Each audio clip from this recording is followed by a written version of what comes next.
ডাইন পাশের সামনের চাকা,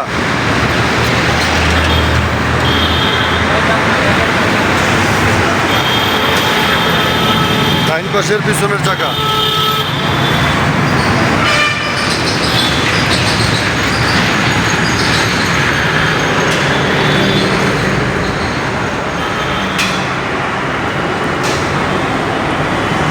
বাম পাশের পিছনের চাকা, বাম পাশের 709 গাড়ি।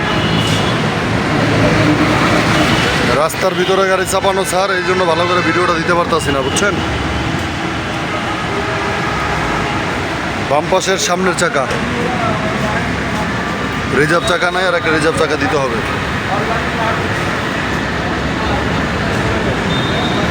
রিজার্ভ চাকা নাই, একবার রোডের ভিতরে গাড়ি চাপানো তো, এই জন্য ভালো করে ভিডিও দিতে পারিনি।